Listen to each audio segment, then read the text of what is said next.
55 விதியின் கீழ் என்று வந்தால் முன்னறிவிப்பு யார் கொடுத்திருக்கின்றார்களோ, யார் அட்டவணையில் பேர் இருக்கிறதோ அவர்கள் தவிர யாருக்கும் பேச நான் அனுமதிக்க இயலாது.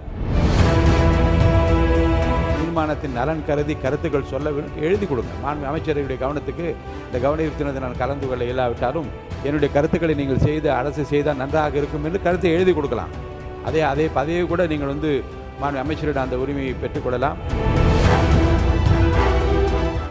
மாண்பு உறுப்பினர் தமிழ் அன்சாரி உட்காருங்க. நீங்கள் மற்றவங்களுக்கு அனுமதி கிடையாது. மாண்பு உறுப்பினர் தமிழ் அன்சாரி அவர்கள் அனுமதி கிடையாது. உட்காருங்க. தமிழ் அன்சாரி அவர்கள் பேரவை தலைவர் அவர்களே. இல்லை வாங்க உட்காருங்க. சுற்றுச்சூழல் விழிப்புணர்வு ஏற்படுவதற்கு முன்பாக முந்தைய அரசுகள் சில முடிவுகளை எடுத்திருந்திருக்கலாம். ஆனால் 2011 காலகட்டத்துக்கு பிறகு அது அதிமுக அரசாக இருந்தாலும் சரி, அதுக்கு பிறகு வந்த திமுக அரசாக இருந்தாலும் சரி, இந்த திட்டங்களுக்கு அங்கே அனுமதிக்கப்படவில்லை.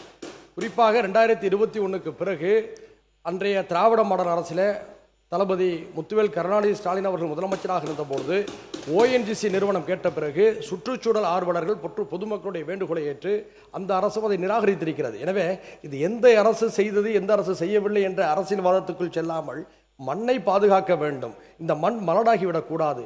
பிச்சாவரம் காடுகள் பாதுகாக்கப்பட வேண்டும். பரங்கிப்பேட்டை மற்றும் கடலூர் மாவட்ட மீனவர்களுடைய நலன் பாதுகாக்கப்பட வேண்டும். விவசாய நிலங்கள் பாதுகாக்கப்பட வேண்டும் என்ற அடிப்படையில் தான் இந்த அவையிலே இதை நாம் பேசுகின்றோம்.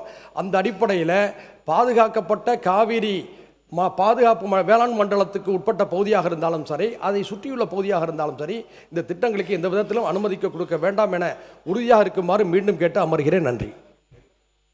2026-2027 ஆண்டுக்கான மானிய கோரிக்கை மீது விவாதம் வாக்கெடுப்பும். மானிய கோரிக்கை எண் 49.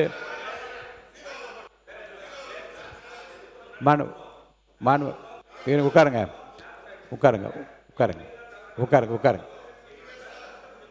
பதிவு பண்ண இப்போது நான் பாருங்க, சில நெறிமுறைகளை சில மரபையும் ஏற்கனவே மூத்த உறுப்பினர் சொன்ன கருத்தின் அடிப்படையில் சிறப்பு கவன ஈர்ப்பு தீர்மானத்தில் இப்படிப்பட்ட குறுக்கீடுகளுக்கும் வினாக்களுக்கும் உட்காருங்களேன்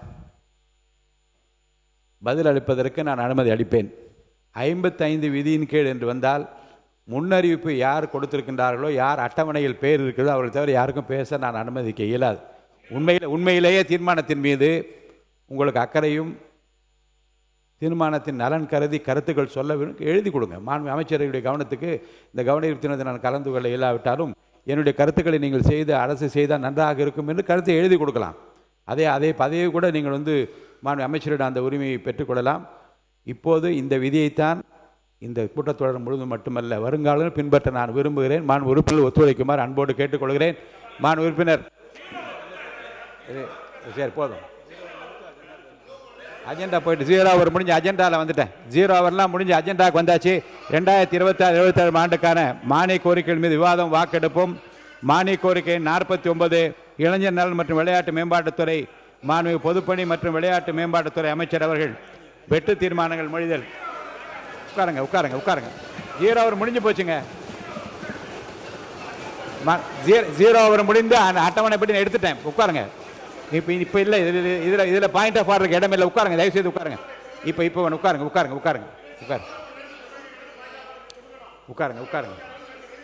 நீங்கள் உட்காருங்க. இன்னும் 4 பேர் இல்லைங்க, 4 பேர் கேட்கறதுக்கு 4 காதா எனக்கு. உட்காருங்க தயவுசெய்து. அவர் கேட்குறாரு. உட்காருங்க. நீங்கள் உட்காருங்க. மாண்பு உரிமை சிவசேனை உட்காருங்க. நீங்கள் உட்காருங்க. உங்கள் கொறடாவை கேளுங்க. 0 ஹவர் உண்டா இல்லைன்னு உங்கள் கொறடாட்டை கேட்டு தெரிஞ்சுக்கோங்க. உட்காருங்க. 0 ஹவர்லாம் முடிஞ்சு அட்டவணைப்படி வந்துட்டேன் நான். மாண்பு உறுப்பினர் சிவசங்கர் உட்காருங்க. என்ன பாயிண்ட் ஆஃப் ஆர்டர்? உட்காருங்க. மாண்பு பொதுப்பணித்துறை அமைச்சர் நீங்கள் பேசுங்க. உட்காருங்க. இல்லை வேண்டாம், உட்காருங்க. நீங்கள் பேசுங்க. உட்காருங்க சார். உட்காருங்க. இல்லை வேண்டாம், உட்காருங்க.